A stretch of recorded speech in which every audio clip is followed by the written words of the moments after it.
दोस्तों, उत्तराखंड जिसे कि देवों की भूमि भी कहा जाता है, इसी देवभूमि में जन्म हुआ एक ऐसे क्रांतिकारी का जिन्होंने अपनी पूरी जिंदगी देश की सेवा में लगा दी।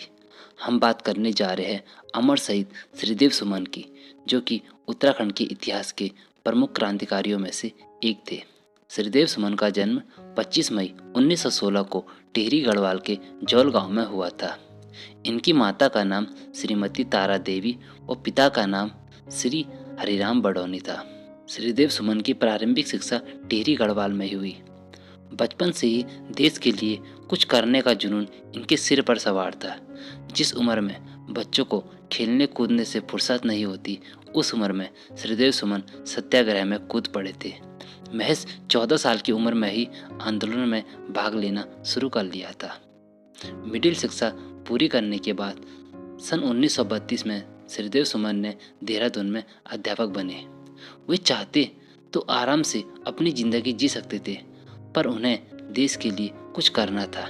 यही जुनून उन्हें वापस टिहरी ले आया और उसके बाद 1937 में श्रीदेव सुमन का विवाह लक्ष्मी सकलानी से हुआ। 1938 में श्रीदेव सुमन ने हिंदू समाचार पत्र का संपादन किया और लैंसडॉन से कर्मभूमि समाचार पत्र का प्रकाशन किया। 1938 में गढ़वाल में टिहरी और पौड़ी की अखंडता पर जोर दिया।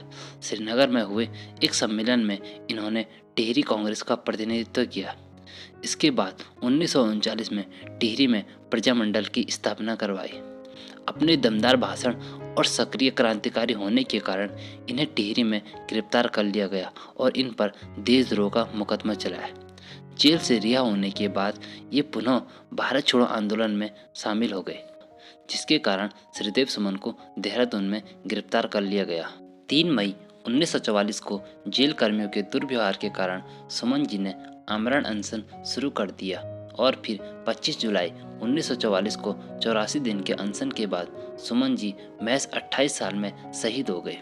जिस उम्र में युवा अपने अच्छे भविष्य के लिए काम करते हैं, उस उम्र में श्रीदेव सुमन देश के लिए शहीद हो गए। श्रीदेव सुमन ने कहा था कि तुम मुझे तोड़ सकते हो पर मोड़ नहीं सकते। अंग्रेजों ने सुमन जी के अनशन को तोड़ने की लाख कोशिश करी, पर वे कभी सफल नहीं हो पाए। देश के लिए अपना अमूल्य योगदान देने के कारण श्रीदेव सुमन की याद में हर वर्ष 25 जुलाई को वृक्षारोपण दिवस मनाया जाता है। श्रीदेव सुमन जी के लिए 2 लाइनें कि मरने और मिटने का चलन बांध लिया है, कि मरने और मिटने का चलन बांध लिया है, हमने हालात से शीशे का बदन मांग लिया। और जब खुले थे तकदीर के दरवाजे और जब खुले थे तकदीर के दरवाजे, लोग दौलत पर गिरे और हमने वतन को मांग लिया।